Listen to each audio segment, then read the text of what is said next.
You can hear me all right, yeah? Yeah, loud and clear. You can hear you all right. Quick introduction. Myself, Greg P, alongside Justin T, JT from 100%. We joined by a very special guest,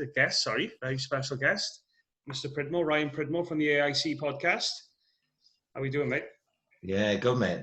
Good. Nice to be asked. Very flattered.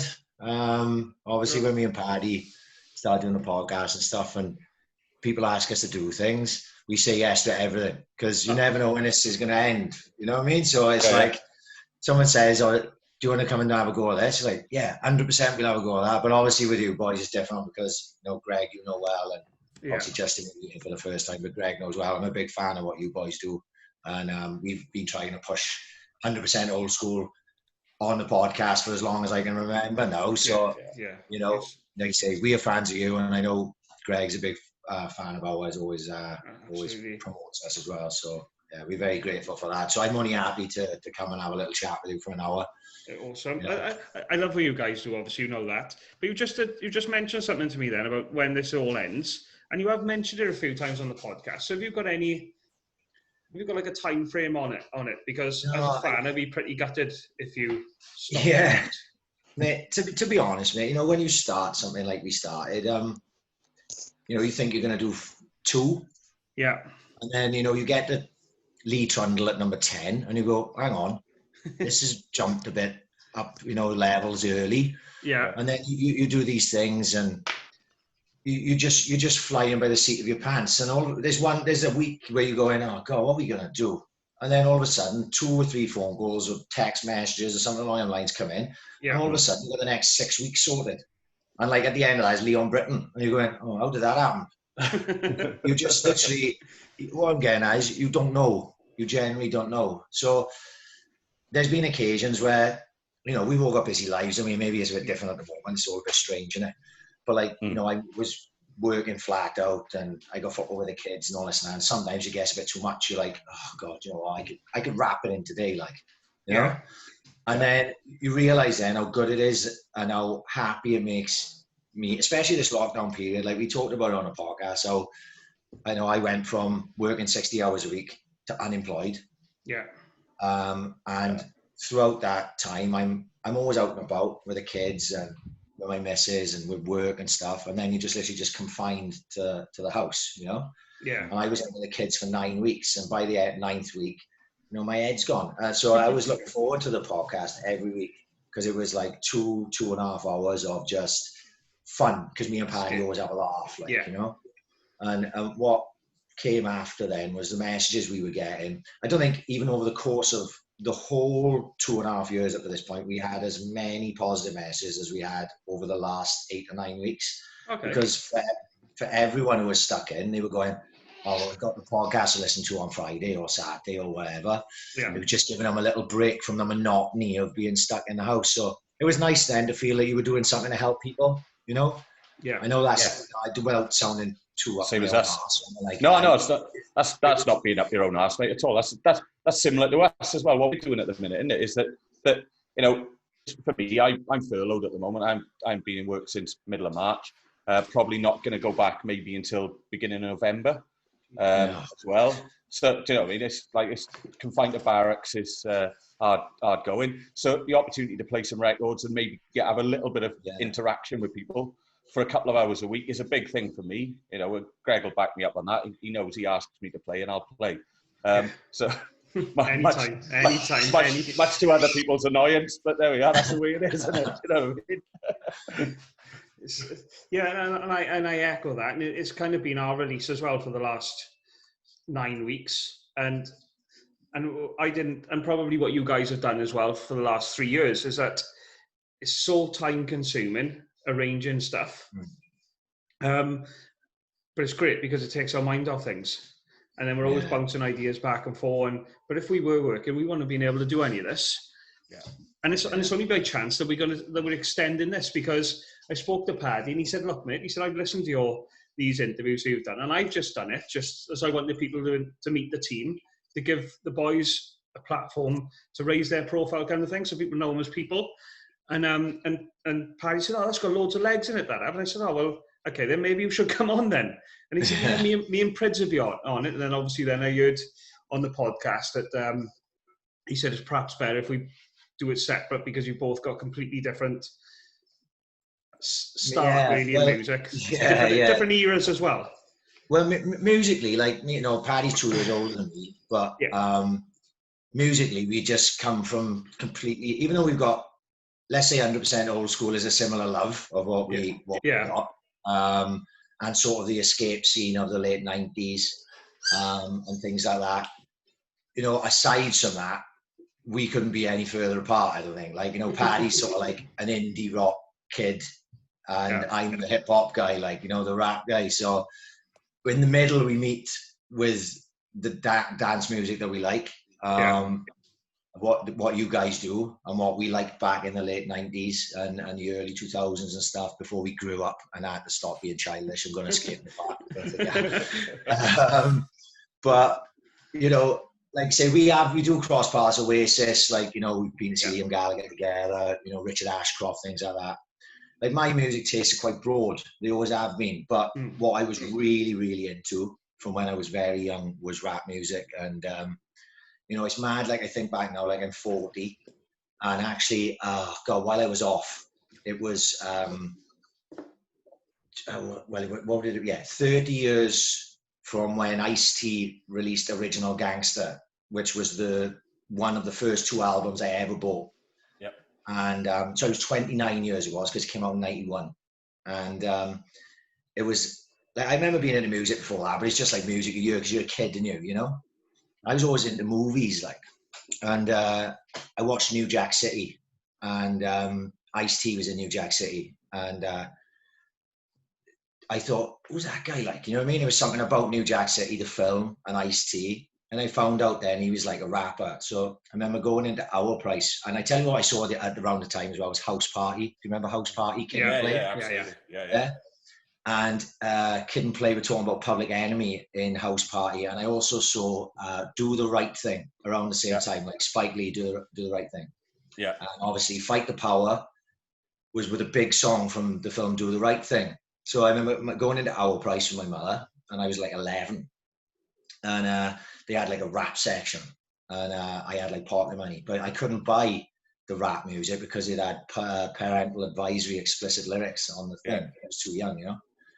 So I said to my mother, I was looking around, and I saw Ice-T Original Gangster cassette, and I saw Public Enemy, It Takes a Nation of Millions to Hold Us Back. Just so happens to have picked 2 of the greatest rap albums of all time for the first 2 that I ever bought. You know, Public Enemy's widely regarded as the #1 album of all time. Yeah, seminal piece of music. Seminal album, yeah. So that's what I bought as my first 2. And I was like, you know, listening to it, and it just went from there. I just got into everything. Like a lot of obviously that early 90s West Coast rap was just starting to really kick off with, you know, obviously NWA had come before. But then Dre released The Chronic, which was huge. And it just went from there. Dr. Dre, Ice Cube, NWA. I sort of stepped back then to NWA. And then a lot of the East Side stuff, like the East Coast stuff, like Nas' first album, Illmatic. And it just went from there. And I just got like really like addicted to rap music. Like, and the boys used to take a piss on me because I was walking around, like, I'm from Mount Pleasant, like, right? It's like it's the least ghetto place about, like, well, it was then anyway, maybe not so much now, like, but like I was walking around with like Los Angeles Raiders jackets on, and Chicago Bulls basketball hats, and like Air Jordans on and shit like that, and all the boys just walking around with like Adidas tracksuits, shit, like, and but I just sort of got right into it, and I used to buy this. There was a magazine. I think it's still around now. I'm not 100% sure, but it was called Hip Hop Connection. HHC, yeah, man, it was good. Yeah, it was like a monthly magazine, and I don't know where. I probably saw it in W.H. Smith or something one day, and I bought it. Yeah. And then I subscribed to it, so it used to be like delivered to my local news agents, and I had stacks of them of this. But then in the back of them, you could order tapes from America, like DJ mixtapes. I could get stuff off Hip Hop Connection that I could not get in town. I couldn't get in HMV. I couldn't get in Our Price. So I was like branching out then, like getting stuff like the Ghetto Boys and Scarface from like Rap Lot Records, and it just went and went and went. So I ended up with this just massive volume of cassettes, you know, because CDs weren't even a thing then, you know, it was just cassettes. And I didn't go anywhere without my Walkman, you know. I had my Walkman in my, like, you know, you had the little clip on the back of the Walkman, you know. You tuck it in your pocket and put your headphones up, and I would just be walking around school like that.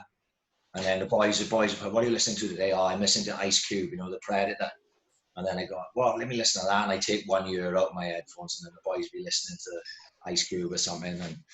And I was so deep into that. But then my mate Lee Adams, this actually, I always started getting really into dance stuff as well around the same time, was the Prodigy came out, the Prodigy Experience, you know? Mm-hmm. And obviously Outer Space and Everybody in the Place and Charlie and Fire and all that, and they were all on the charts, and Prodigy were huge. Like, I can't remember the year that was exactly, truth be told. Mm. And that was when I started, like, I know I like this sort of dance electronic music as well. And then we started getting into Dreamscape. So we started getting into hardcore, like, you know. And I remember listening to, I think it was definitely DJ Sai with MC Majika at, like, I don't know, like Dreamscape 7 or something like that. And DJ Sai was scratching like a hip hop DJ would scratch. Mm-hmm. Yeah. I didn't realize at the time. I think I heard after, like, Sai may have been like a hip hop DJ, rap DJ before he was a dance DJ. Like, that's why he scratched on his records. I just thought it was the coolest thing I ever heard. He was like hardcore, but with scratching and shit. And I started Dreamscape then. So it was the two. I had like this. I had all my rap music, and then I just had boxes of Dreamscape. Everyone, Dreamscape 8, 9. That's all I spent my money on. Like, you know, was that type of thing. And so there's no smooth transition then, was it, between rap and hardcore? No, it just sort of happened, you know, because the people you're with, isn't it? You're influenced by the people you're with. Like the rap thing was my thing. A lot of the boys were into little bits and pieces of it. You know, like Dre was huge at that time. The Chronic came out, it was massive. But the boys were into that, but I was into like stuff. I always wanted to be different than everyone else. So even if they were into Dre, I wanted to find like the underground stuff that they didn't know about. Like, you know, I was like always going out of my way to find the stuff that they didn't know about. But then the hardcore thing came in, and like we were all into it together then for a little spell. I walking around with Dreamscape hoodie on, t-shirts and shit. There was a shop in town. I don't know if you remember. I can't remember the name of it now. We went down, picked an arcade. It was on the right-hand side, and for a time they sold Dreamscape jackets there. Yeah, jackets. No, Barkers. No. It was down the bottom of Shoppers Walk, wasn't it? Bottom Shoppers Walk arcade. The next one, and we'd go in there and buy t-shirts and stuff.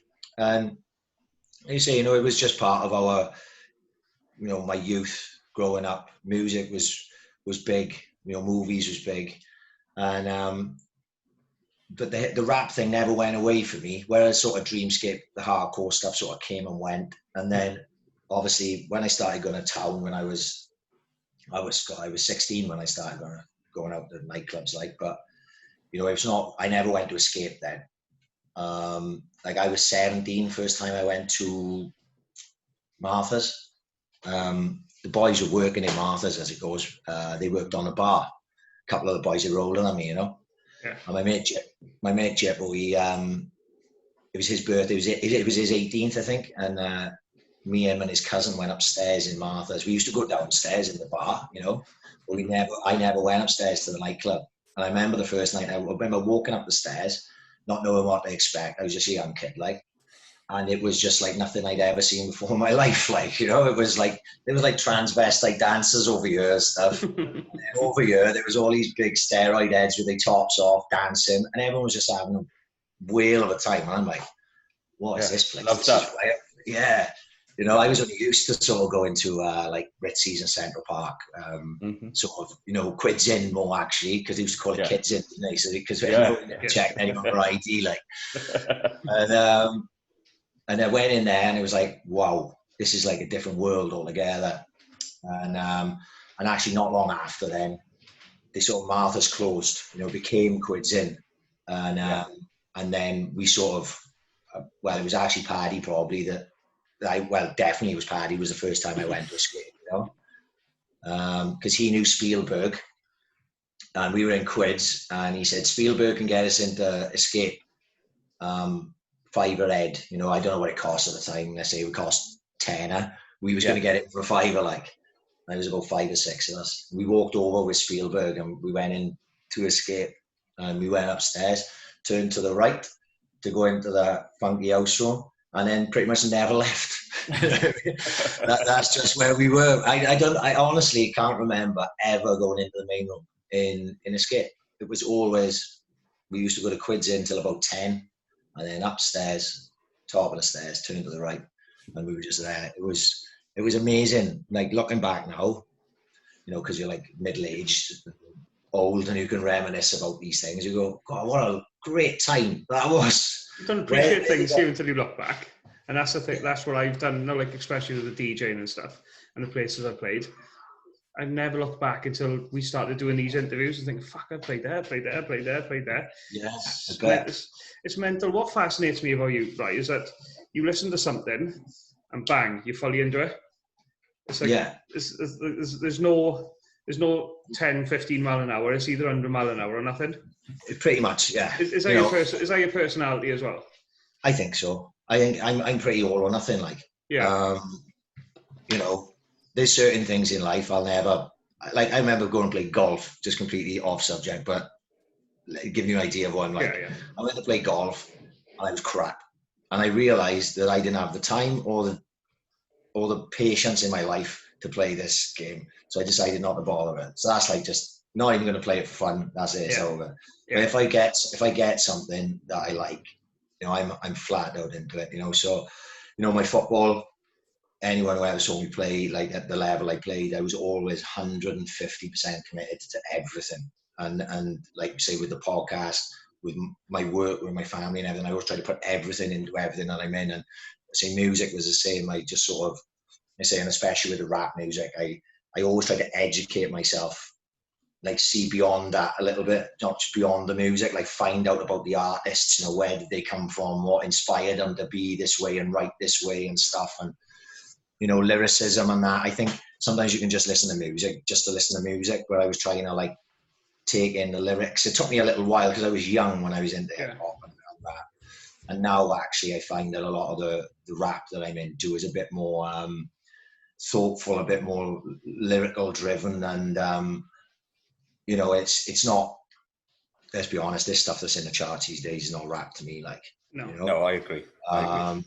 You know, I understand the grime scene in the UK. Yeah. I respect it enough. You know, I got no problem with it. But that's not hip hop music. That's not rap. That's grime. It's completely different. And the stuff that people who didn't know any better would think that they're passing off from the States that comes over here. That's not rap music either. It's just got rap in it, and a lot of it isn't even rap. It's just mumbling and nonsense.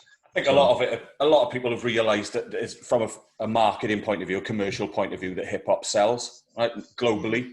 So they utilise the way that they structure the beats, etc., and then just put some kid mumbling over the top of it. Because the interesting thing with your 2 albums that you bought to start with is that the Ice-T one, the OG at that particular time, he count on that as well, wasn't he? There was the Body Count song where he got involved in a bit of metal and stuff as well. Yeah.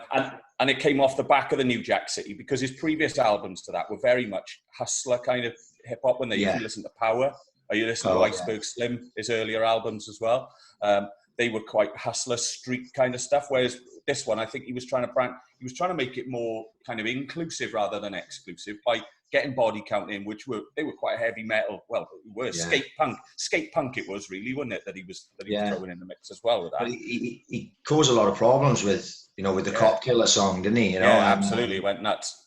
Yeah, and I bought the Body Count album because I couldn't. This isn't the internet age, is it? No. But that's Hip Hop Connection telling you that, probably, wasn't it? Yeah, it was. It was Hip Hop Connection telling me about the Cop Killer song. I was like, well, I got to hear this song, Yeah. And I bought the Body Count album just to hear Cop Killer, and he wasn't on it, not the version I had. So it took me like many moons down the line, and I can't even remember the first time I heard it. But I can understand why it caused such a fuss, I suppose. You know what I mean? But it wasn't that outrageous compared to a lot of stuff I'd heard from previously from other rappers. No. Well, if you listen to some Ice Cube stuff, especially obviously when he stepped away from NWA, when he did No Vaseline and things like that, and they these songs weren't for the mainstream, were they? They certainly weren't for radio play. Well, he used to say that, and he said, this won't be played by the radio, and really, I think that was a badge of honour for him rather than something that he just did anyway. I think he didn't want his stuff played by the radio. He wanted it listened to by the underground because it had a message, a political message, which kind of brings us up to modern day almost as well, doesn't it? Because I don't know whether you follow Cube on Twitter, but if you read the stuff that he's saying at the minute about what's going on in the States, it kind of turns the clock back to LA 92, doesn't it? So. Yeah. Well, if you think now of like America's Most Wanted and Death Certificate, they're actually a lot more hardcore than the Predator was and Lethal Injection. I think they were his records where he really sort of set his stall out as like this political rapper. But actually, even though I prefer the Predator to any of his albums, truth be told, it was like the step towards commercialization. Because Boys in the Hood, he'd been popular in Boys in the Hood, first acting role. And then obviously the Predator come out after, which is one of actually probably, if I had to choose one album, I'm not saying it's the best album of all time, but it's my favorite. That's the album. Okay. And it came then with Today Was a Good Day, which is the song everyone knows, and then Check Yourself come out as well. And then Lethal Injection, if you listen to that, it's nothing like those other three albums previous to it. It's sort of really mellowed out. And then obviously you see him now, he's like a Hollywood movie star. It's all changed, isn't it? Just like when you see Dre now as well, isn't it? If you watch the Defiant ones, I don't know whether you've watched the Defiant ones. Brilliant, right? And you see how those two people have come together, Iveen and Dre, completely different ends of the spectrum, their musical interests, etc., etc. But both of them absolutely focused, 100% committed, were going to be a success. And look at Dre. When Dre started in the World Class Wrecking Crew, he was DJing wearing a tuxedo and a bow tie, right? He looked really cheesy, didn't he? Just so he could get out there and be part of the scene. He was so desperate to be part of it, and and his stuff is incredible as well. What a producer. Probably not the greatest rapper in the world. Well, certainly in my opinion, he wouldn't be anyway. But his production values are incredible. Production's amazing, yeah. Like I said, he's great at what he does, and he's smart enough to know that he can't write the best raps, so he just gets the best rappers to write his raps for him. Absolutely. So it's not. It's a smart business move at the end of the day. You've got to respect all that. And I say actually, the last album Dre released, the Compton album. I actually really enjoyed it. I didn't hear it for ages after it came out, and then I heard it. And Anderson, I don't ever pronounce his second name, Park, P-A-A-K. Anderson Paak. And I was really impressed by him. Actually impressed enough that I basically went and downloaded like anything he'd ever done, just to hear him. And he's more a singer rapper than a little bit more. But I really enjoy his stuff. So a lot of hip hop these days I'm not a fan of. And like you say, the more I love Jedi Mind Tricks and Vinnie Paz and Army of the Pharaohs and people like that. That's literally all I listen to. Or I'm listening to stuff that I listened to when I was a kid, like the older stuff. It'll never get old to me, No, I just as we were getting ready, setting up the laptop, I put a mixer out here and got some music and stuff. I've been listening to Eric B and Rakim, right, and that's like mid '80s kind of stuff, and that was some of the first stuff that I bought as hip hop, So 86, 87, Follow the Leader and things. And if you listen to that now, the way that he puts the stuff together, he's an amazing rapper, probably one of the greatest lyricists ever. Right? His flow is incredible, and his DJ that sits behind him is probably one of the best DJs as well. Certainly up there with him and Premier and stuff like that as well. Yeah, I was lucky to see last year when I went to see the Gods of Rap up in London. And, incredible stuff. Yeah, amazing. Like I say, I'm more drawn to sort of the East Coast like boom bap rap now. Okay. So I like Static Selector, from Boston, and Rex, and anything. Static Selector. I can't even say it. Static Selector. He releases like a mixed record of every year, like all of the best rappers around and just his beats. Well, I love his beats. So if you get the rappers then and they got on his beats, like he has Action Bronson and Bun B and all these on his beats, it can't go wrong for me. I haven't heard one that I didn't enjoy like massively. So,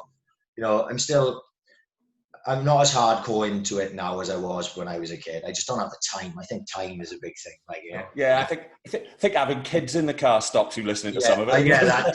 Yes. Yeah. And obviously, when I was a taxi driver, I most certainly could not play any of that when I had punters in the car, like, you know. But no, you know, you say you go over time. I'm probably not as into it now, just through commitments elsewhere. But you know, I think I'll always, you know, I'm 40 now, so I don't think I'm going to change much by the time I'm 50 and 60. I'll probably still be walking around. Well, I haven't.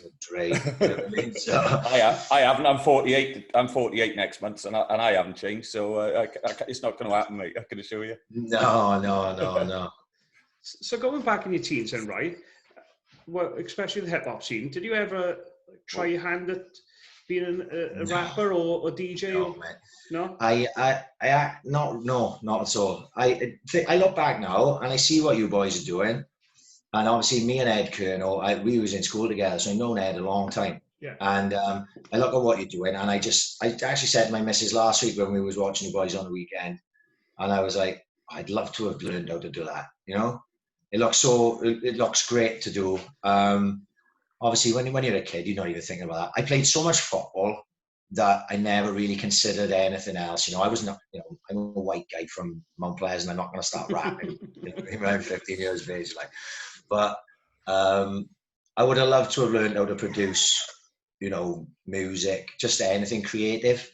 Actually, like we spoke about it on a podcast, like I can't draw worth a lick, but I wish I could. And I can't sing for toffee. Everyone tells me to shut up. Like, I got kicked out of the choir. I was always the first one kicked out of the choir. Like, tactical move. Yeah, but like, yeah, maybe I wanted Bishop Home, so I think it was all right.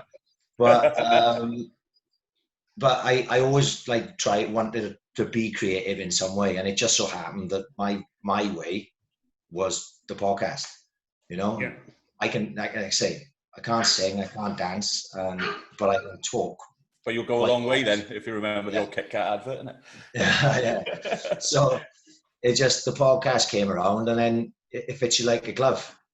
And the same with Paddy, I think, as well. You know, so, you know, we all find our way. Your boys is DJing, you know, ours was the podcast, and someone else will be singing, and someone else will be dancing and whatever. But I think, like, I found my outlet to be creative. And it gives me great satisfaction to, like I say, especially when you get the nice messages and you know, it's always nice to have a pat on the back, innit? Let's put it that way. Let's not beat around the bush, like, you know. Of course it is. Yes, everybody loves a bit of recognition, don't they? Yeah, especially if you're doing something lovely, you know. You're 3 years into your podcast, so we're what, 10 weeks into what we're doing, so we're very much at the infancy stage. So how long this lasts, I have no idea. We have decided that we're going to carry on doing it after lockdown, but not as much. A couple of hours on a Friday, a couple of hours on a Saturday, maybe. Like, why not? Like, pre-drinks before warm up, that kind of stuff. You can see yourselves. Like, I'm watching. You know, I have missed a couple here and there, but I'm watching you enough every week, and I see the type of love you boys are getting. So why wouldn't you carry on? You know, why wouldn't you carry on? And they say just let it take you wherever it takes you. That's what we do. What we are doing. You know, we just let it take you where it takes you. We've done so much actually behind the scenes over the last 8 to 9 weeks that have helped us now, that when we actually get back to being able to go and see each other, like, we're ahead of the game. Like, you know, people are seeing now for us that we've been working on people for a while, and they were like, yeah, well, maybe, but now they're like, oh yeah, go on. Do you know what? Why not? Let's do it now. You know, because this lockdown had changed people's opinions. Like, so, you know, I may have thought to myself, oh, we'll do season 3 and then we'll call it a day. And now it's like, oh, season 4 is already set up by the looks of it. Like, I'm going to have to go for another year or something, you know. But you're not allowed to give up until you get Robbo on, are you? Well, yeah, you know, and trust me, there's nobody I know. I can tell you've tried. Oh, boys, honest to God. And it's at the point now where he seems like he wants to do it, but I think he's working away. Like, I don't know what he does for a job, but he works away in a week, and then he's living in Dunvant, I think, now, isn't he? Yeah. That's it, yeah, down by Bookies at the bottom of Dunford Square. Yeah. Right. So he comes home on the weekend and he's got to see his missus and his kids, and then he's doing stuff with the Swans. Yeah. So I know, I understand. It's just a time thing. You know, like we've been asked to do some stuff in the past, and even though we don't want to say no, we've had to say no because sometimes just time, you just can't do everything all the time, like, you know. Yeah. As much as we want to do everything, like, so I understand. I genuinely believe he wants to do it, and I genuinely believe we will get round to getting him to do it. But just whenever that is, I don't know. But like I said, yeah, I will be. If there was anyone that I'd be disappointed with, you know, if we finished whenever, I hadn't done Andy Robinson, I'd be spewing. Kurt was a different thing because we were like this close, I thought, to having Alan Curtis on, and then different generations, like, you know, as well. Yeah. You know, I don't think he even knows what a podcast is like, and obviously he's retired. And I actually know Alan because I know his son. So, you know, he's probably been on the podcast a few times. Yeah, I'm not gonna go sit and spend 2 hours with that prick Ryan Pridmore. I remember him from school with Gareth, so I'm not going to bother. But no, I don't know. But, so, who are your top 3 guests that you've had on? You don't have to put them in order. I don't know. It's weird, like, because it's like picking your favorite child, isn't it? You know? That's easy for me. I've only got one. But... yeah. I think, like, for us, we've always said that the Lee Trundle episode 10 was so important because it took us from just 2 guys sitting with our mates, not knowing what we were going to talk about and where we were going to go, to like, oh, hang on, these boys have just got Lee Trundle on, and you know, I don't know how you work out your analytics or whatever with how you do things, but like, you know, with how we host, we could just see everything just go boom like this, like after Trundle.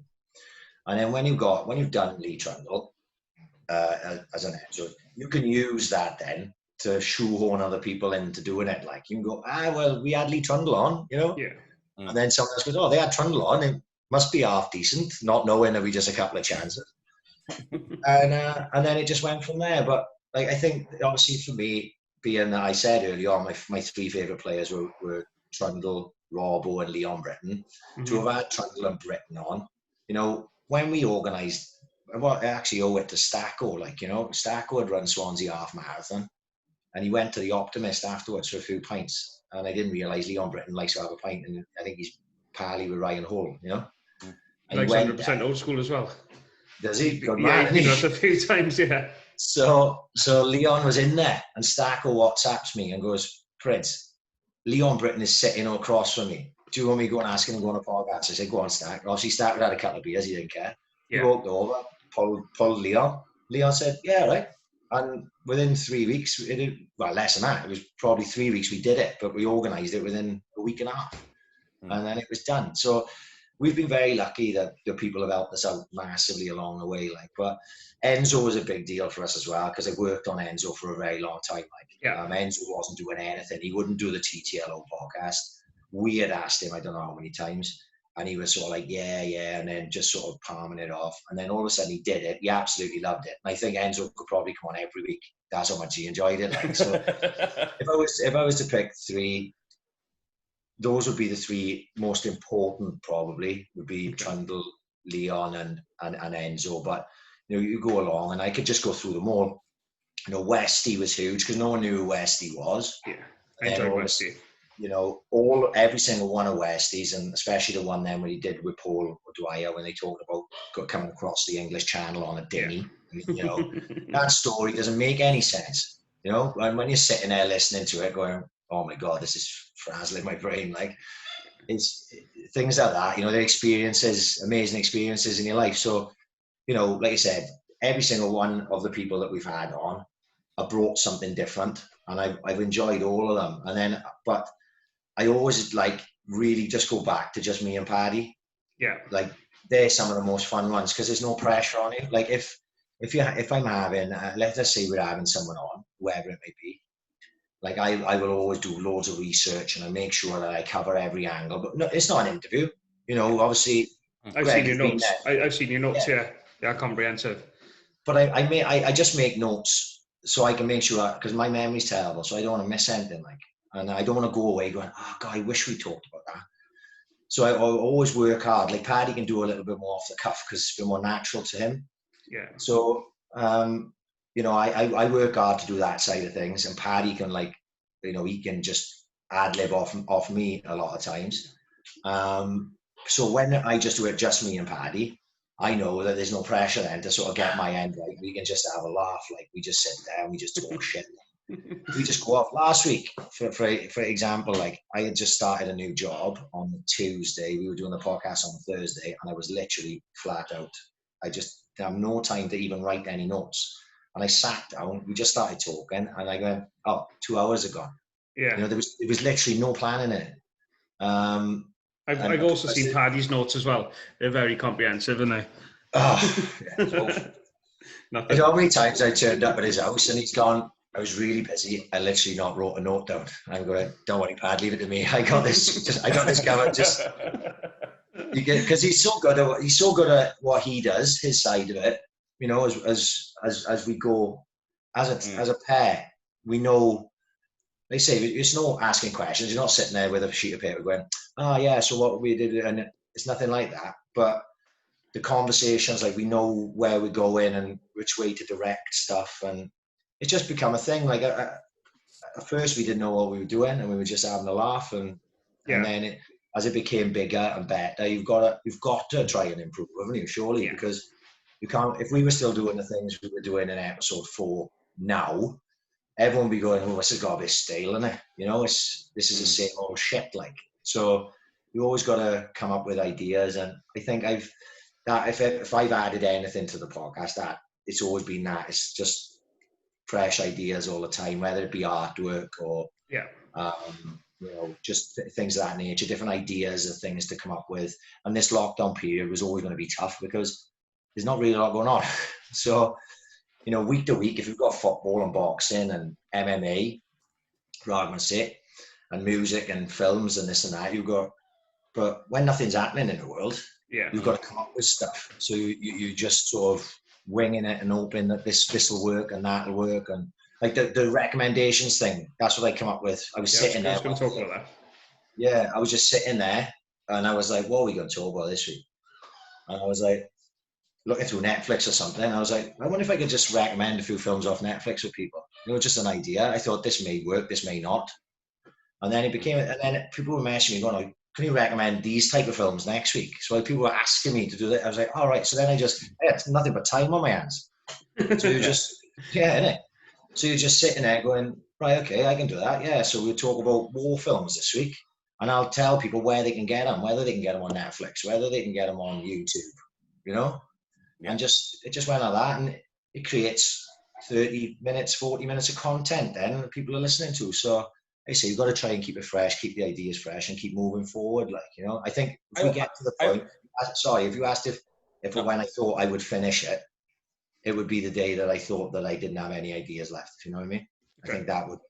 I wouldn't want it to go stale. That would always be my thing. Because I think that one of the best things, this is not blowing smoke up your ass at all, but one of the best things I think that the podcast does, as somebody who's a Swansea Jack himself, I was born in Mount Pleasant Hospital, so probably not far from where you were living. Yeah, literally on the corner, 2 Street 2. There we are.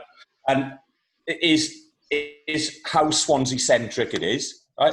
And not in a bad way, not in a twee kind of way, but also the fact that you big up things that go on from Swansea, because you are right in what you say, and you and Paddy both say it a lot. It's like, we're quick to jump on people and call them an arsehole for doing this, or he's a fucking hell, and he is, blah, blah, blah, right? But to have two boys who are more than happy to big up other people who are doing well as well, or trying to do well, or really pushing the envelope. Like you said, we're Westie, for argument's sake, you know, leap of faith to go down the Copper Bar, and look what he's been doing with the pizzas, et cetera, and keeping those kind of things at the forefront of people's memories. It's important, right? Because we're only a small little dot in the atlas, really, in Swansea, right? But we're all coming from the same place. We all want what's best for our environment, whether that be us playing records a couple of times a week, you doing your podcast, blah, blah, blah. And I think that's one of the things that I've picked up over the course of the 100-odd episodes that you've done. You've always bigged up Swansea and the area, and whether you know the people that you're always talking about as well, and bigging up, well, that's neither here nor there, but that is something that you've consistently done through it, isn't it? Yeah, well, I think it's positivity surely breeds positivity, innit? You know, like I said, I've said to Greg many times, oh, should listen to the podcast.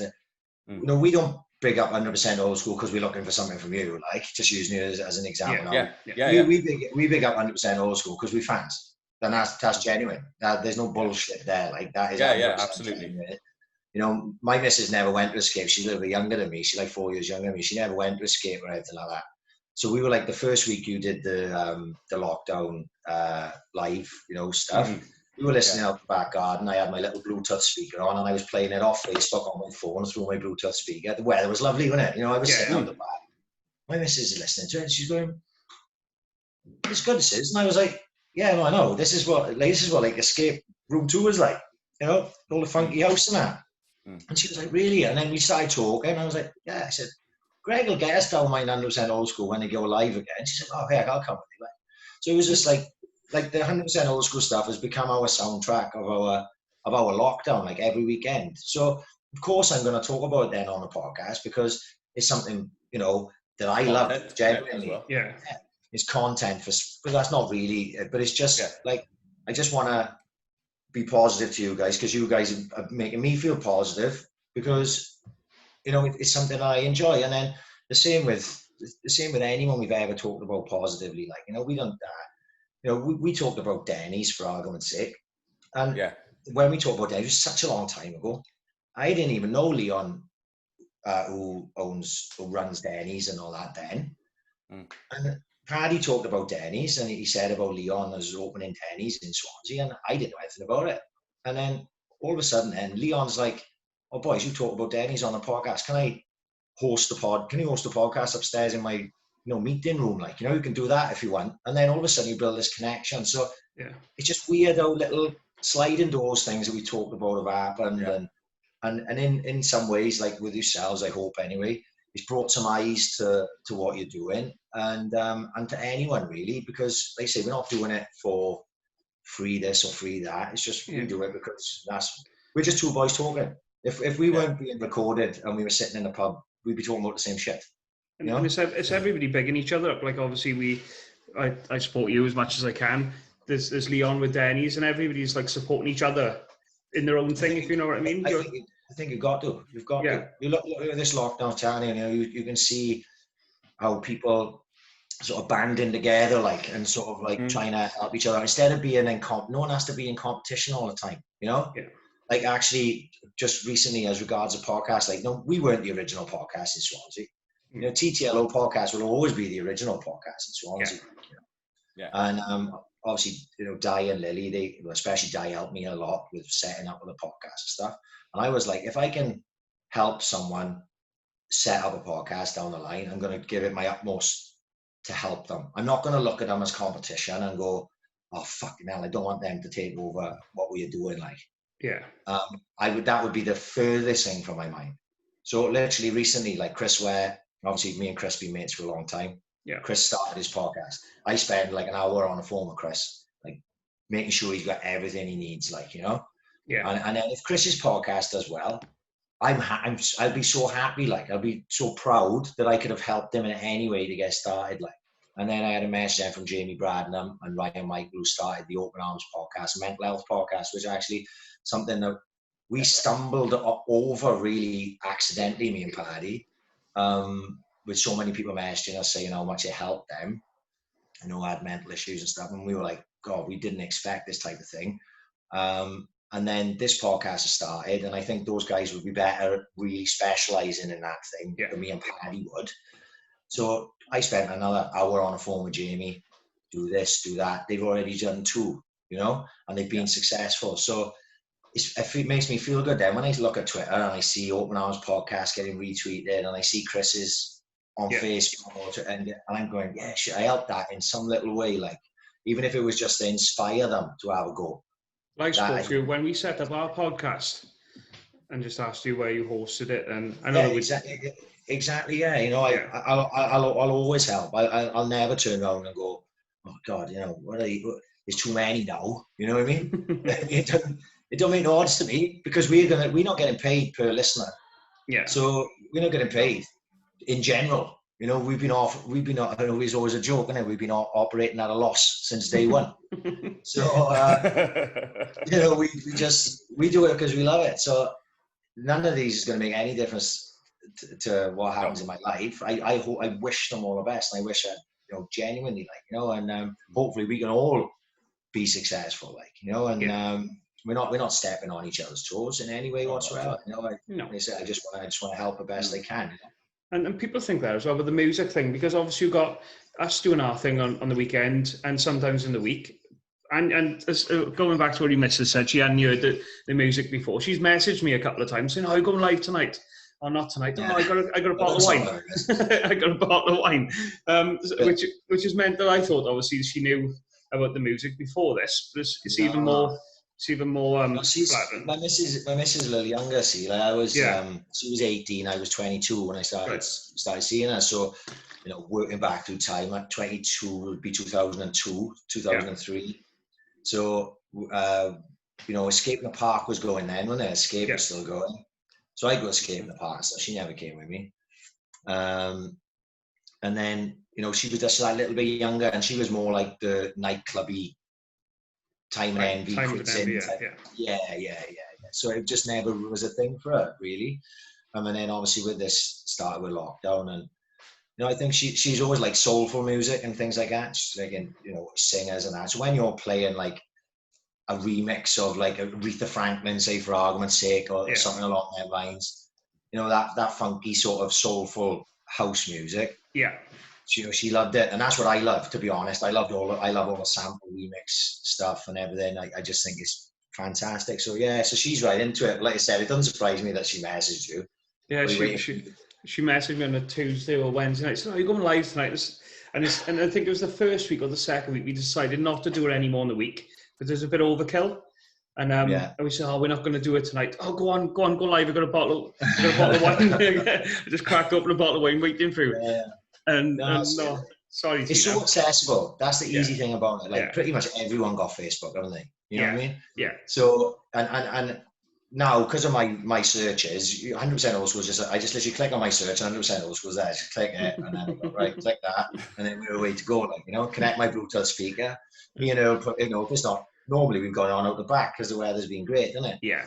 But you know, if the weather hadn't been so good, or we're inside cooking tea or something like that. You just put the speaker in the corner. We put on whoever's on. You know, I've watched you all now, every single one of you at one point or another. Yeah. I've seen you all play. So I say we're genuine fans. She's a fan now because she's been listening with me all through this lockdown. Like, so you know, it's great that you can just pass it on. Of course. And like we said, like we're not in competition with anybody. A lot of people think that obviously we do our thing. Kerno's doing his thing. Me and Kerno speak to each other all the time. We're mates, so I fully support what Kerno's doing. He's raised a shitload of money for the NHS. I don't even know what he's up to now. He must be on about 15 grand the amount of time he's been doing it. It's so fair play. So I'm looking forward to seeing now, like the big. There's Kerno, you know, with Kerno, everything's massive. It's going to be big, yeah. So I just can't wait for him to announce where the money's gone and everything like that, because it'll be a big hoo-ha. It'll be on the radio, it'll be on the TV and everything. And massive props to him. He's a media monster, really, and to be fair to him.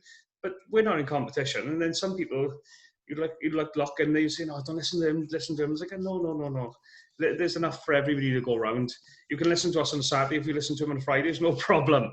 But there's no competition. No, everybody wants everybody to do well, and that's the main thing. And Kerno now has come from the brink, where he's been non-existent for a couple of years, and now his profile is massive again. So massive again, yeah. Fair play to him and Brocky as well. Big shout out to Brocky.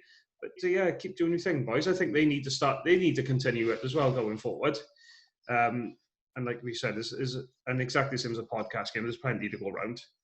Just and we may do something together. Why not? It's just, you know, like you said, I truly believe if you're the negative kind that would just go, I don't want them to do well because they're competition. I think that only works against you. That's bad karma. Like, you know, I'm a believer in that. Like, absolutely. You know, and I don't wish ill will on anyone like that. You know, if some podcast starts up tomorrow and they end up being 4 times the size that we ever were, I'll go, you know, good luck to you. Yeah. All right, we started before you. We're the OGs, like, but you know what I mean? Good luck to you, like. And we started you off the AIC effect. Yeah, exactly. Yeah, we'll take credit for it, even if we've got nothing to do with it. We'll 100% take credit for it. You got it. So going back to music very quickly, obviously, as I know that you may be limited with time. What was the first? Right. Oh, right. Okay. What was the first gig? What was the first gig you went to? Weirdly, the first gig I ever went to was Radiohead. My mate who I grew up with, Ashley Jenkins, he was a big like indie kid, so he introduced me to Oasis.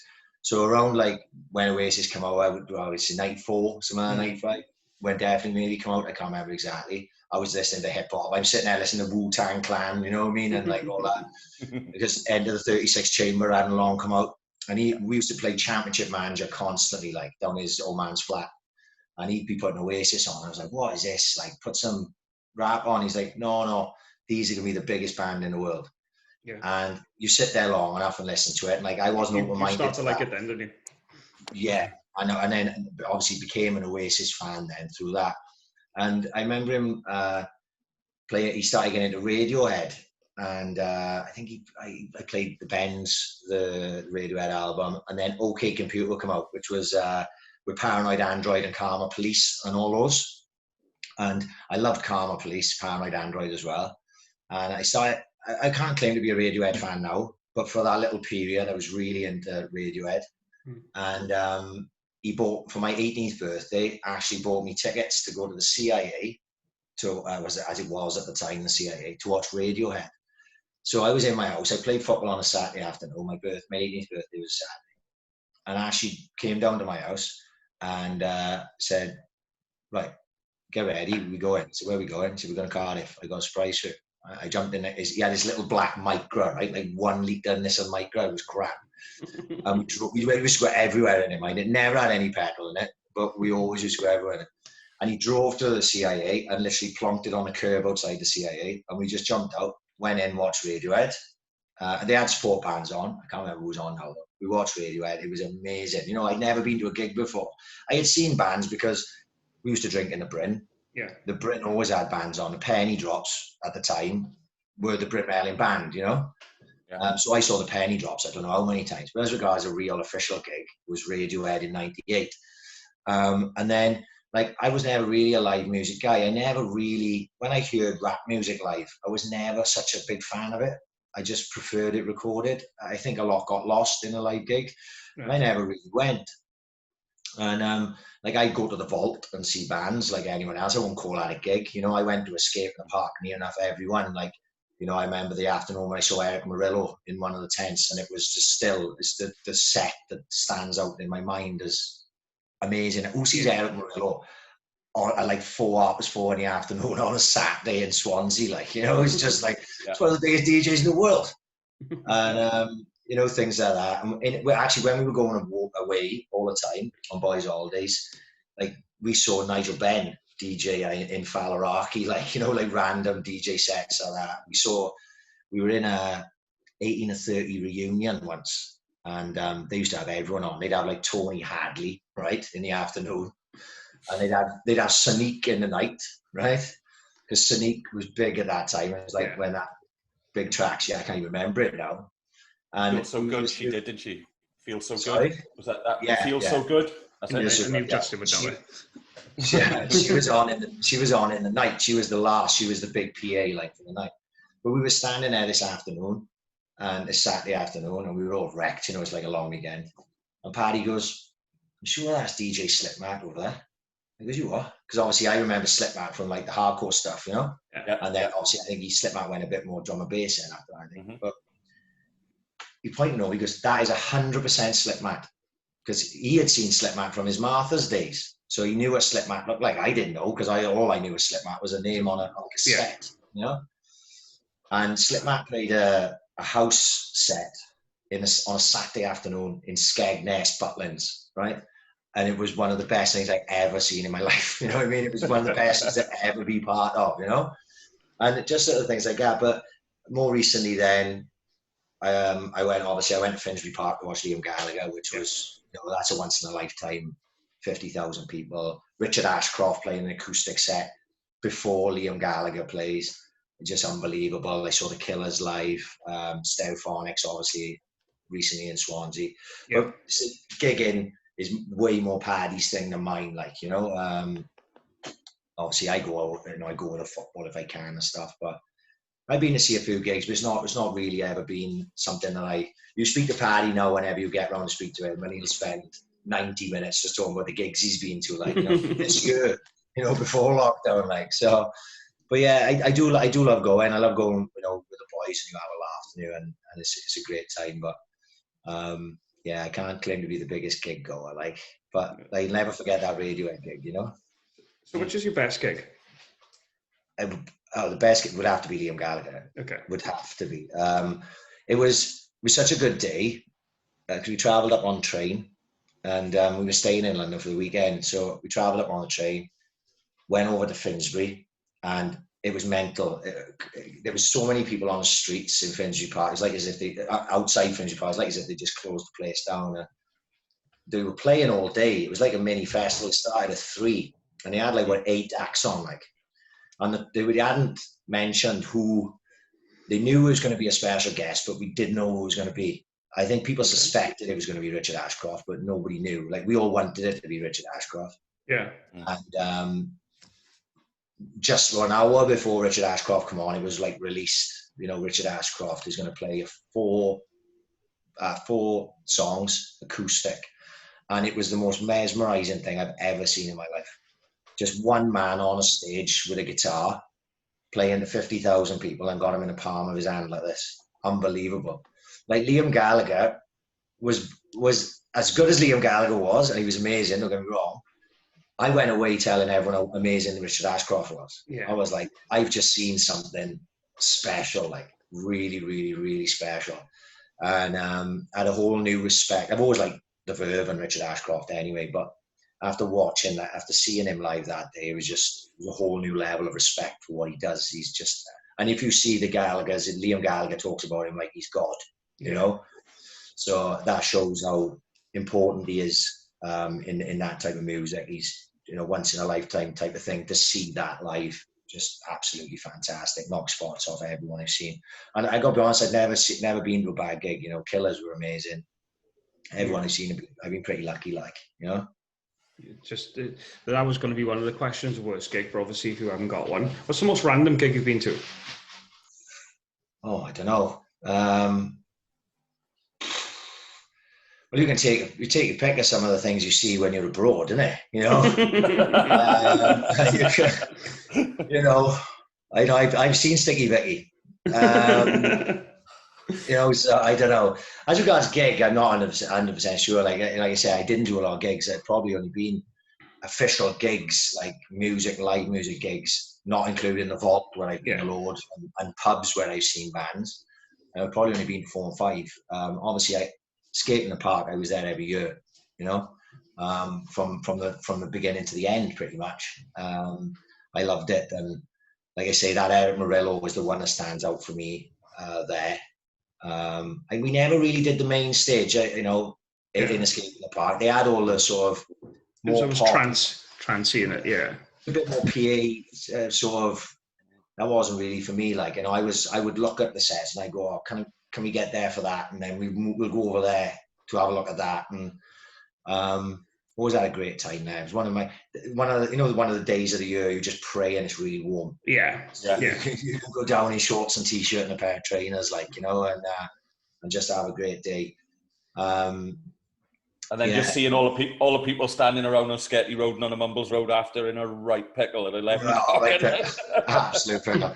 You never remembered leaving, you know? Oh, no. No, absolutely no chance of remember leaving. And big respect needs to go out to all the people who went there in the weeks before and stuck stuff up trees as well, like, you know? Yeah. So, give them a shout out. They deserve it. Yeah, they helped us through the day, like, you know. But you know, you look back now, it's lovely to be nostalgic about those type of things. But I think about now and I go, could I do the Escape in the Park 2020 thing? Like I follow it on Instagram and everything. I'm keeping an eye, and in my mind I'm going, "You're going to go to the skate in the park. You're going to go to the skate in the park." And I'm going, "Ryan, you're 40. You can't go to the skate in the park and then take the kids to football the next day. Like it's just not going to work." You can't turn up Ashley Road like with your eyes like saucepans. Like it's just not going to work. You know? It's not a good look for kids football. No. I hope that goes ahead anyway. The Escape 2020. Like you said, you know, why wouldn't you yourselves, both of you, why wouldn't you think to yourself, God, if they're going to do that skit, is there any way I can get on that or be part of it? Can 100% Old School have their own tent? That's the way I'd look at it. I'd be going like that. Can we get in there, 100% Old School? Can we have our own little section? Like we've had discussions. Just you know, I look at that and I think anything that's big for Swansea, even if I'm not into it, like I'm not into catfish in the bottle, man. I know this gig is sort of this whole lockdown thing, but I see catfish in the bottle, man, at Singular Park. I'm going, that's great for the city, that is. Yeah. The more things they do, we don't utilize this stuff enough. You only got to look at a Stereophonics gig. I went to Fake Festival in Singular Park last year. You know, it was about 3,000-4,000 people. Brilliant day, absolutely amazing. Like, and they should try and utilize that more. The problem we got here in Swansea is the weather is so unpredictable. Like, so you could organise this thing and then it pisses down all day, and it's not quite the same then, is it? You know, it's you know, I've always said if Swansea had a climate similar to Spain, this would be the Costa del Sol of the UK. Like, it's got everything. It's got the coastlines and everything, but it would be a completely different place then. We wouldn't, you know, it would be commercialized to the nines and tower blocks everywhere like Benidorm, you know. But no, I think they should do more all the time. Just do more. I see this indoor arena now. You know, when I was working, and I passed it every day. I'm like, this is going to be class. This is going to be great for the city. Like, you know, more people don't have to travel to Cardiff now because they can do it here. Like, you know, exactly. If I'm like when I was on a taxi, I'm working long hours. The boys were going to Liam Gallagher. It was on a Monday night. I'm like, do you know, that's basically 2 days work for me. I'm self-employed. I just can't do it. Whereas, like, if you could do that, maybe I can go, if it's in Swansea, maybe I can just go down and not drink and just watch the gig and come away. Like, whereas I'm not going to do that in Cardiff, you know what I mean? No. I'm going to make a sesh of it, like, so I think down here, if you can get the acts down here, that's the thing. If you can get them here, then I think it's a brilliant thing for the city, and it can only be positive for everyone. Yeah, you know? I don't think they'll struggle to get the acts in the end, because I think I think there'll be enough people wanting to buy tickets, and I think they'll sell out down there because they haven't gone stupid on the capacity either, are they? I think, was it 4,000 or 5,000? 3,500, I think it is. Oh, there we are. So look, that's doable for most decent size acts, isn't it? You know, for argument's sake, I've been to see Weller up in Cardiff a few times, right? And sometimes in the CIA, it doesn't sell out, and it's not a great atmosphere. And I've seen him subsequently in the St. David's Hall, where it's sold out. Much and it's better. Amazing. Do you know what I mean? So, and I think that might be the right size for things like that as well. So, yeah, like I said, it's just positive things. I want Swansea to be bigger, better, be you know, more well known. You know, just more money coming into the city just breeds more money into the city. Like, you know, when I was looking at it from a selfish point of view, when I was working on the taxis, I look at it and I go, if more people are coming here, I'm going to see gigs and stuff. There's more work for me. Yeah, of course. You know, but that works every which way. You know. Yeah. Yeah. I think. Go on. Sorry, Mike. Go on, man. No, I just say when the Swans are in the Premier League, like I pick up managers of like the Premier Inn, let's say, in Wine Street, and they were saying they rammed the 9 with away fans coming down and staying there, and they come down on a Saturday, but they go home on a Sunday because they go to the Wine Street. Then they spend their money in the bars. You know. Yeah. It's just a knock-on effect. It's just you know, the infrastructure and putting money into the city can only be a positive thing, like, you know. Well, that's what you just said was almost what I was going to say. I just think that maybe the council didn't capitalise quickly enough when we were in the Premier League to really kind of ramp things up. I think that they almost hung on the coattails of the Swans' success at that point.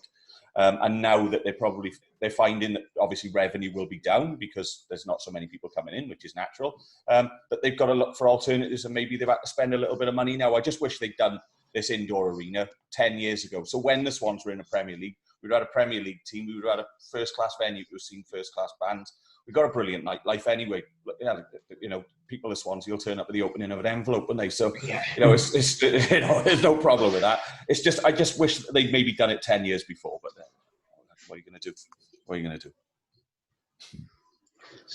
Something else I wanted to touch on, right? And it's probably off topic a little bit, but one of your other loves as well is boxing.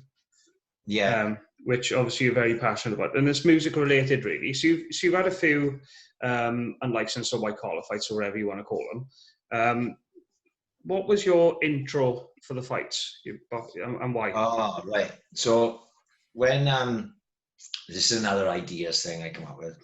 So when I was having the first fight, which was for white collar, for Chris Ware's white collar, which was 2011 now. I was thinking of a nickname. I actually talked to Paddy about it, and I said, Pad, I've come up with this nickname, the Mount Pleasant Mexican, right? And it was sort of a takeoff of Ricky Hatton, because I was a big fan of Ricky Hatton, and Ricky Hatton, he was like the Manchester Mexican when he come out with the sombrero on a few times and that. And I remember he had the blue, because he's a Man City fan, he had the Man City colours poncho, if you remember. I can't remember which fight it was. And I knew my mate Morgies had gone to Mexico, and he'd come back with his poncho, and I thought, if I can get a sombrero, he had a sombrero, that's what it was. I said, if I can borrow his sombrero, I'm going to get Mexican flag shorts, and I'm going to get a Mexican flag dressing gown, like, you know, whatever they call it. Robe, you know, ring robe, yeah. So I ordered, right? So I got his sombrero, and I ordered the Mexican flag shorts and thing from America, right? Couldn't get them in the UK, you know. So they turned up, and so I was like, right, I gotta get music now. And I obviously been a big film buff, like, or not buff, just a bit of a nerd with films. Like, obviously Desperado with Antonio Banderas, you know. Mm-hmm. And there's a song in it when he's because he's a mariachi singer, hitman, isn't he? And he plays a song, it's called Cancien del Mariachi or something like that. And I remember that song was the first song that came to my head. So just YouTube, Desperado, Antonio Banderas, the first song comes up, and you put it on, it's like a slow start, and it builds, and then it's like proper mariachi music. And I thought, that has got to be it. Like, I sent it to Paddy, you know. Pad, what do you think of this? He said, that is it, that's amazing, you know. So we had the whole thing. We didn't tell anyone. I think Paddy was one of the few people that knew. And, you know, I put so much into everything. Like I said, I'm very, like, tunnel vision when I get my head into something. So when I was training boxing, and I'd always wanted to box as a kid, but I played so much football, it just wasn't a thing. And I could have gone up with Gwent, you know, being where I lived, I could have gone up with Gwent and that, but I played so much football, and maybe I didn't have what I needed to be a boxer at that time. You know, I don't consider myself a boxer by any stretch of imagination, but, you know, I did a bit of boxing, like, so I started training, and I trained for about 10 months probably in the lead up to that. And I put so much into it, that by the time I come around to the fight, I was probably too, like, I wasn't relaxed enough, you know. But I remember that coming out, like, being like, you know, like ready to explode with like excitement and nerves and everything before coming out to change, you know. And then that music kicked in, and I came out, and you know, them times it was in Oceana. Yeah. You're coming out there, you're talking Great like venue. 1,000 people. Probably. Yeah, amazing venue. And it was mental, and like the walkway to the ring, you know, you didn't climb into the ring, the walkway ended at the ring, you know, and it was just that sort of, I could probably only 10 seconds, maybe 15 seconds, 20 seconds, whatever, till I got to the ring. Like, I wish I could do that again now, just to experience it better, because I was so thinking about just winning the fight that I didn't enjoy the moment, you know. Yeah. So that was the first song. The second one, because you had but you have three, wasn't it? Three, yeah. The second one, I was only supposed to be cornering, and by this time I'd boxed. I'd done a lot of sparring and stuff, but I hadn't fought, because truth be told, my missus didn't want me to fight. Yeah. So she didn't even want me to spar. Now, I was in the gym near enough 2 or 3 times a week sparring in the warehouse and here, there and everywhere, but I won't fight at night because my missus were mad at me. So I turned up the corner this charity night, and one of the boys didn't turn up. So basically got talked into fighting. and walked in with no music because no one even knew I was fighting. Like I literally thought I took my boots and my shorts with me, like as if I knew I was going to fight. It's like a white collar journeyman. Yeah, exactly. As gum shield will travel, like, you know. And I had my gum shield, my shorts, and my boots, and that was it. And I remember Bomb saying, "Like, you got to fight this boy," and I was like, "I don't know, do I have to? He's twice the size of me." And he's like, "Yeah, Prince, you're the only one who can fight him." I was like, "Oh, brilliant! All right, okay." I said, "Look, what number is he on?" First fight was on, and I said, "What number is he on?" Yeah. He said, "Fourth." I said, "Leave him fourth." I said, "Because I can go now and just get changed, not think about it, and just go in and fight him, and then I can go on a piss." And that's genuinely what my mindset was. I went in the back, I chucked my boots on. By the time I finished, I literally hit the pads maybe for about a minute with Phil Rayburn. Yeah, you know Phil Rayburn, MA boy. I hit the pads with Phil Rayburn for about a minute. And they went, "You're on." And I walked out and I walked straight in, no music, nothing. Everyone looking at me like, "Where's that guy going in his boxing stuff?" Oh, he's fighting, see? None of my mates were there. And I just climbed in, fought, got a fair share of concussion after that one. And then the third one was it was a few years later, 2000, what are we now, 2020? So I think it was about 2016, something like that. Right. That was a chat. That was Bomb up the Fairfield. I boxed in that one, and I came out in the Mexican stuff. Yeah. But I had Insane in the Brain by Cypress Hill instead. Okay. So I mixed it up, and I won that one because I lost the first two. So I won that one. So if I ever fight again, which hopefully I'll never have to, I'll have to keep Insane in the Brain now, won't I? Because it's that's your tune. Yeah. That's your tune. Mine used to be when I was pro. You never had him in his amateur. You'd walk out to nothing. It was saying, like, you wouldn't even get a walk out in amateur. It'd just be right, you're up, and then you just climb through the ropes. There'd be no introduction until you're in the ring. But yeah, it was depending on the game plan. It'd be depending on what tune I'd have. You probably won't know it. Gregory Closeman. It's called Funkin' Down. That's if my game plan was just to fucking break him down and kill him. And that would be it, because that would get me up for it. And then I can't even remember. There's a garage tune. It may be something in your eyes. If it was the box, it'd be something nice. So a nice vocal, so I didn't feel like killing anybody. And that was my thought process anyway. They weren't even tracks I liked. They were just tracks that just got me in that certain kind of mood. Did you hear the music though? Did you really hear it? Because I can't remember really. Like I remember the music being on, but not really like listening to it, like, The first time I ever had music out, it had a DJ to make an intro, a producer to make an intro for me when I did White Collar. I did an exhibition in White Collar, and his was class. It was like Michael Buffer at the beginning. Are you ready? Are you ready? Yeah. And then it was like it was like the crowd going, Greg P, Greg P, Greg P. It's fucking blasé as fuck. I'd never have done it as a pro, as if I got bad. You got that as a ringtone now, haven't you? Yeah. I would look like a right cunt if I lost as a pro with that. So, and then it just broke in and just to Show Me Love. And then obviously everybody loves Show Me Love, don't they?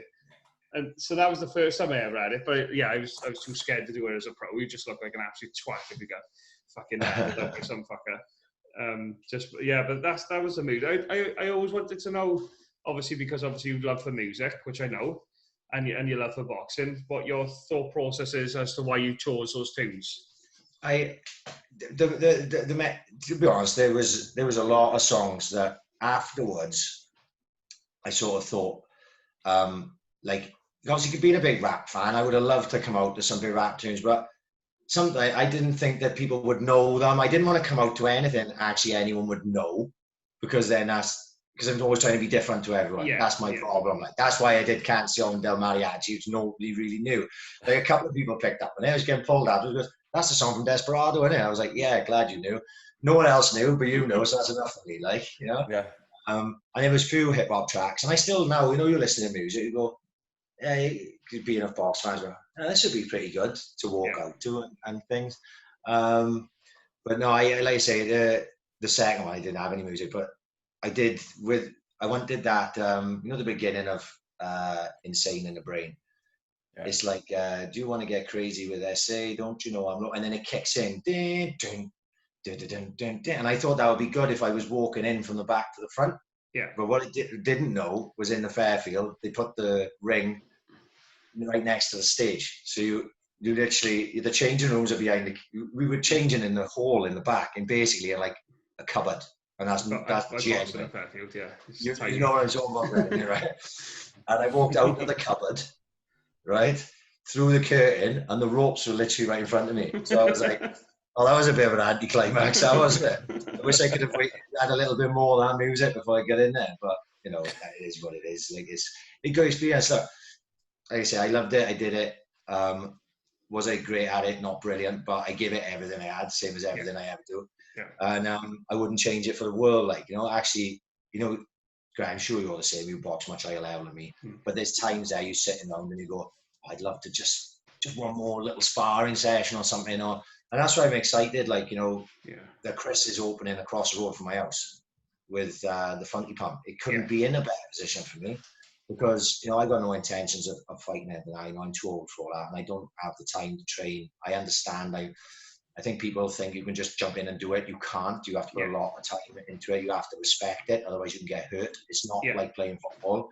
You don't play boxing, innit? That's the saying. You've got to take it serious. Don't do it at all. But just the fact that I could, 90 seconds, I reckon it'll take me to run to Chris's gym. Right, I'm going to time myself. I was going to say, you're going to have to time yourself now.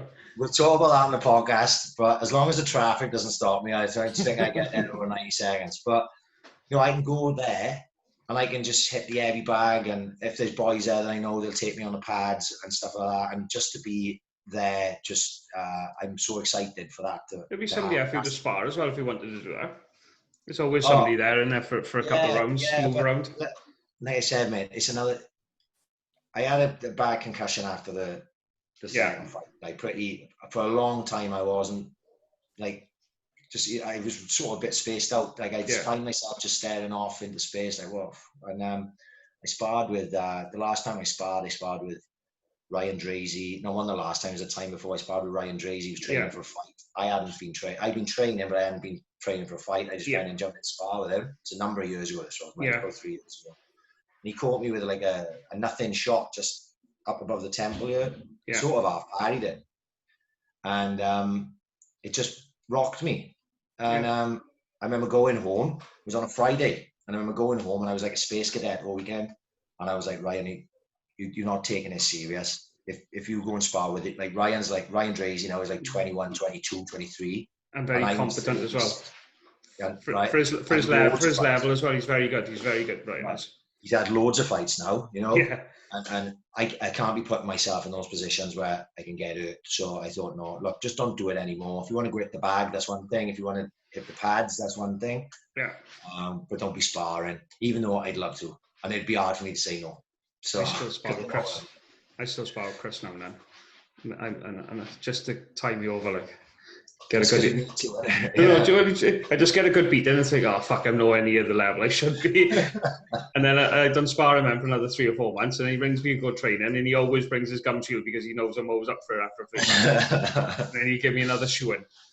Yeah, and he's in the gym every day, like training 5 times a day. He's fit as a fucking beast. He's a beast.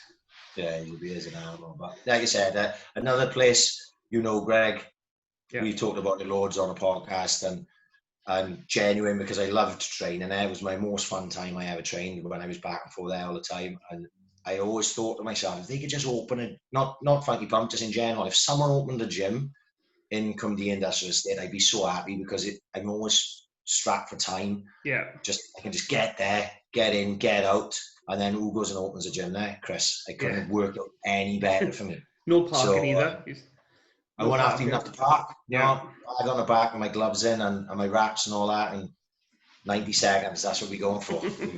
That's going to be the challenge. We see if I've got any pace left in my old legs, like, you know? Yeah, you should have. You do enough running. Have you got anything to close off with, Just? Well, I was going to say about some of the tracks that Ryan's kind of listened to over the years. Yeah. You're obviously you've listened to 10 weeks of old school now, right? Any tracks that jump out at you, things that you like to listen to, or the ones that you thought, God, I haven't heard that for a while, I wouldn't mind hearing that again? Or there's a lot of songs I couldn't tell you the name of, right? Because obviously when we were going to escape when we were young, like me and Paddy would sing songs to each other, and the lyrics were completely wrong. Right? Okay. Remember when Maloko Sing It Back come out? Right? Yeah. It was a huge track, right? And we would sing completely the wrong words to each other all the time. They're not even make any sense. And now the thing is, it's so ingrained in my mind that when I hear Sing It Back, I still sing those wrong words. I don't sing It Back. Right? And then when we used to be in Escape, now you'd have to tell me the name because I've heard you play it on 100% Old School. I got what you've been looking for. Dwayne Harden, Powerhouse. Yeah. Right. Powerhouse, I don't know the name. I don't know the name of a lot of the tracks, but that is the one from Escape that we always used to go mad with. I was always huge Paul Johnson Get Down. I absolutely loved that track when it was out. Yeah. It was all the stuff from around that time. That was a lot of stuff that was in the charts as well, like Needing You and all of the classics, isn't they never get old. Yeah. And if someone remixes Needing You or Paul Johnson, I'm into it. Music Sounds Better With You, Stardust, probably my favourite dance track of all time. So there's a lot of stuff like that. So if you boys have played it all over the last 10 weeks, and I loved every minute of it. And I'm not bullshitting when I say it is the soundtrack. When people talk, like we talked about this on the podcast this week, like people will remember during the 2020 pandemic that the Ambition is Critical podcast was there every week. Like it'll be part of their lockdown, we were locked in the house, we did this, we did that, and the boys are doing a podcast every week. And for me, like my lockdown would be doing kick-ups in the back garden, right? Becoming a teacher and teaching my kids, literally teaching my kids every day on a laptop because the schoolwork was set and I had to be the teacher. And 100% Old School would be the soundtrack, Nothing else. The only thing I'll remember is 100% Old School. And that's the biggest pat on the back I think I can give you boys is that, down the line, maybe it'll be 20 or 30 years if I make it that far. I'm surprised I made it this far, to be honest, but hope we can make it a little bit further. I'll turn around and I'll go to my missus like, do you remember we were listening to 100% Old School all the time in 2020 on a Friday and a Saturday and on a Sunday as well? Yeah. And that's the biggest compliment I think I can give you boys is I genuinely mean that, and I'm not bullshitting you at all. It's been massive for me and my missus in this house, and I think for a lot of people, you can tell by the numbers. You can look. I look on and I look at the live people you've got, and I'm just so happy. Like I said, Greg, we talked about it on the podcast when you passed that big milestone for you. Yeah, it's at the 10,000. Right. You pass our milestone, and where I'm sitting now, just behind me over there, there's a microwave, right? And I had my iPad was resting up against our microwave, and my speaker was the other side of the room over here, and I was sorting out food or something. I can't remember what I was doing, but I was watching. I looked over, I was kept checking on you, and then I heard you start talking about that milestone, and I looked, and I could see in your face like how such a big thing it was for you, as regards to like how proud you were, because when you put your heart and soul into anything, you see these.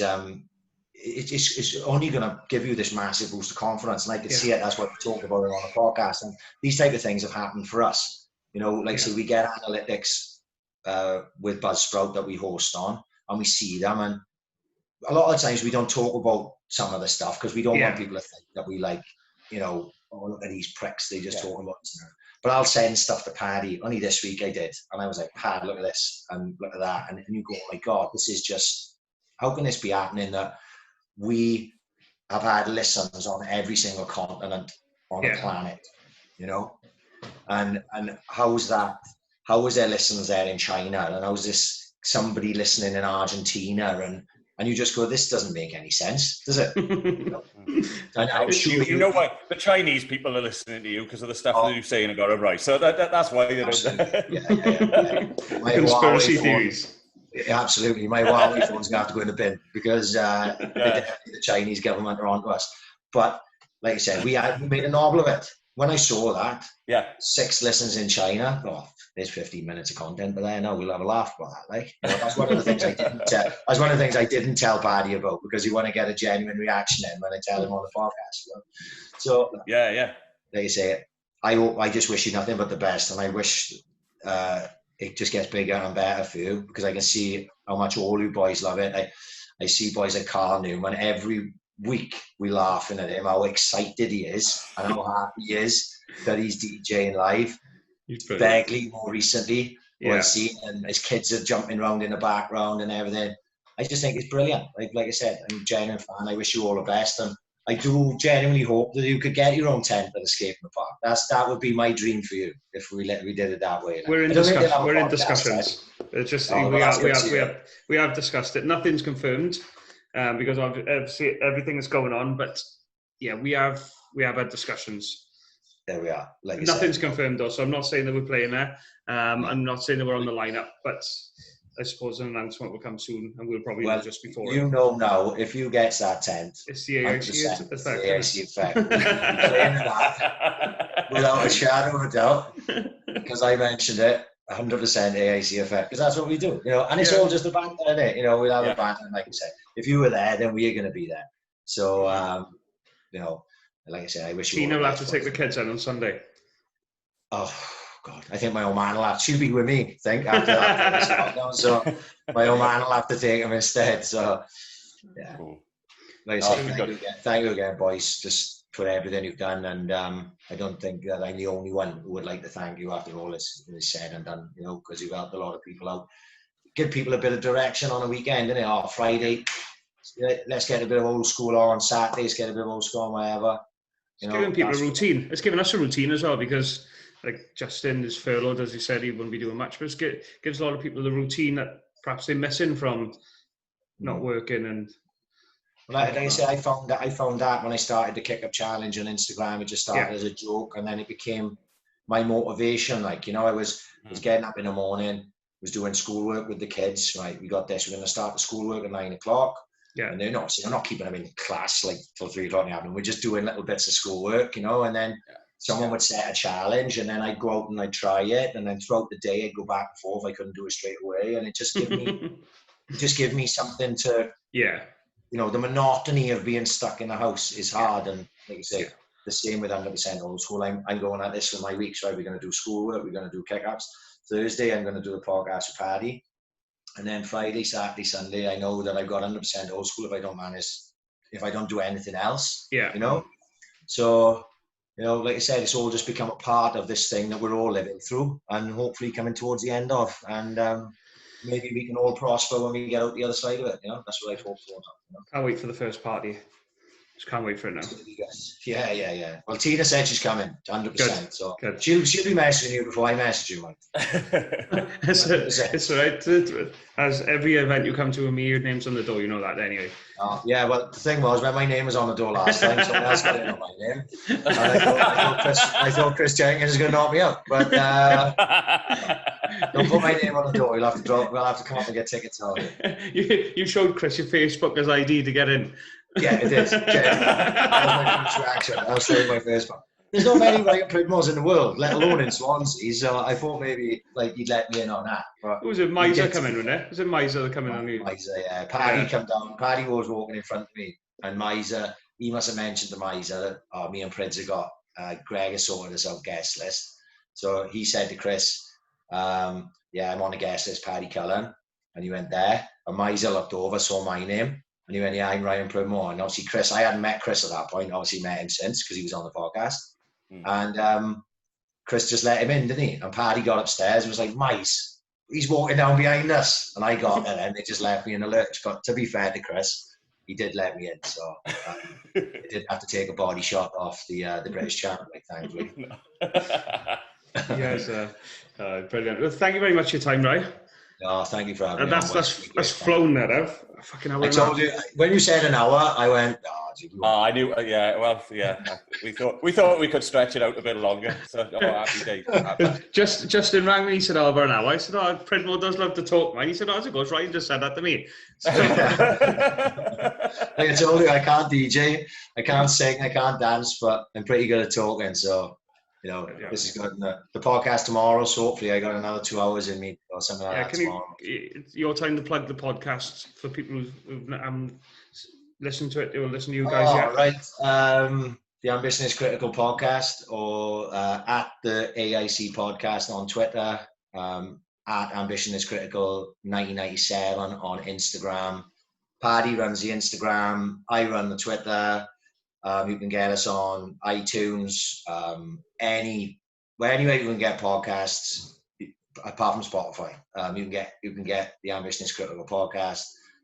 It's just me and Paddy, and blagging our way to meeting our heroes, Swans players, you know, music, films, whatever. We talk about everything and anything, and nothing is off limits. It is a little bit party mouthed at times, so be aware of that.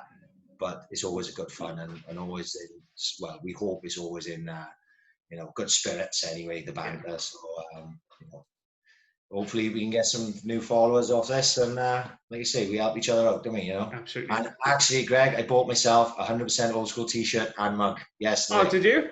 Yeah, I saw them. I was on Facebook, and I think you must have shared it. Yeah. So I went, I buy it. I'm 100% out of there. So I bought them last night. So I'm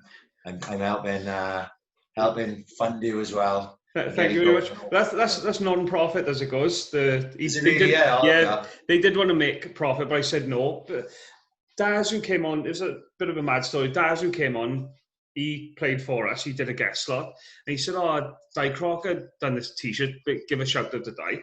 So I just messaged Di. I said, "Where's our fucking T-shirt set? If you're going to give one to him for a guest slot, where's ours?" And he said, "Oh, I'll do a T-shirt, no problem." Didn't have 100% on. It was just one of his T-shirts that he printed up.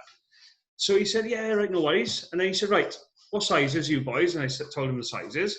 And he came down and gave me 100% T-shirt. Didn't even ask for that. And so I messaged you straight away, didn't I? I messaged you Sunday. I knew you were DJing and he wouldn't see it, but I was said to my missus, I once had 100% old school T-shirt that Greg's got on. And I messaged you, said, "Give me one of those T-shirts." Loads of people saw it yesterday, I'll get one. Loads of people messaged me just off the back of that, and it's a pure fluke, really. It's not something that we decided that we were going to come up with this T-shirt range or anything like that. It's a pure fluke. They give us 100% old school T-shirts, and it's a pure fluke that everybody wanted. Well, not everybody, but people wanted one. Like they say, sometimes the best things just come out of pure accident or pure chance. And we always talk about it on the podcast, and these sliding doors. You know what I mean? You put that T-shirt on now, and who knows where it leads to in 4 months' time. You know, it's just a knock-on effect, and you've got to take these chances while they're there, because otherwise, if you don't, you know, you look back in 5 years and go, "Well, we were really hot in that period, and we should have gone for it then," you know. And if you don't, you say you regret it, but now you go, you know, you get this T-shirt and you go, "Hang on, you know, what's next? Maybe a range of hoodies or this and that." You don't know, do you? You know, where does it go next? You can never say never, basically. So. They said, "Thanks for having me on again, boys. It's been great fun." And it has gone quick, to be honest. It has gone quick. It's probably something you don't usually talk about in that much depth on the podcast. It's nice to be the other side. Right. You know what I mean? Like when I've done other done podcasts in the past, or I've been asked to do stuff, sometimes it's nice to not have any pressure on you. Yeah. To like be the one leading it. Yeah. You know, because sometimes it's not easy, you know. So it's nice to be the other side then and just see it. I'm looking at you now and I'm thinking, "How's Greg doing over there? Is he all right? No, I know." It's like looking in the mirror of myself. I'm going, "Is that what I look like when I'm that side?" You know? Yeah. Putting it forward that way. So, no, mate, thank you very much. Thank you, Justin. Thank you, Greg, for having me. And I wish you all the best. I'll be with you Friday because I'm not working the weekend, so I'm going to be there with you all weekend. Top man. We go again. It's 4 o'clock from Friday, 1 o'clock from Saturday. The usual shift. No Sunday. No 6-hour sets anymore. That's my first and last one done. Fucking car crash. Honestly, you said something. I was sitting on my patio over there, and I had the music on inside. And you said something, and I sort of looked back at this. I said to my missus, I said, "I'm not sure what Greg just said there." And I tried listening more clear, and you were like, "Yeah," and it was all sort of like You could understand what you were saying, but compared to where you were 2 hours before, it was basically incoherent. And I was Greg's had a great swing. Well, I said, right, every £100 we get, I'll do a shot. And so I bought Jaeger in for a drinking game that we did a couple of nights before with us and all the 100% boys. I went tits up as well, but quicker. And but what I didn't realise was the shot glasses was a double shot, a 50 centilitre one. And so every £100 we got, I was doing like a double shot of Jaeger, and then I can't even remember the last hour, but I had to listen to it back. I was just cringing like fuck. But I didn't drop a beat. That's the thing I was more surprised about. I probably played better in the last hour than what I did the first hour, even though I couldn't say bread. It was brilliant. I enjoyed it. I had it on all afternoon. It was great. It was so well done, mate. It must have been tough up there 6 hours. It's an experience. It's one I don't want to do again. No, we can't coax you into doing it again this weekend. We know. Fucking no chance. It was gold, right?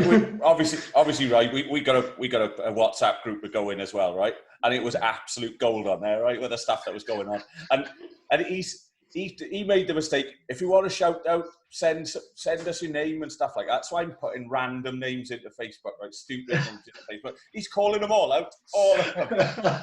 I knew what you were doing, mind. I wasn't that pissed then. I knew who Phil McCavity was. I didn't do that one. Hugh Jardon, you did.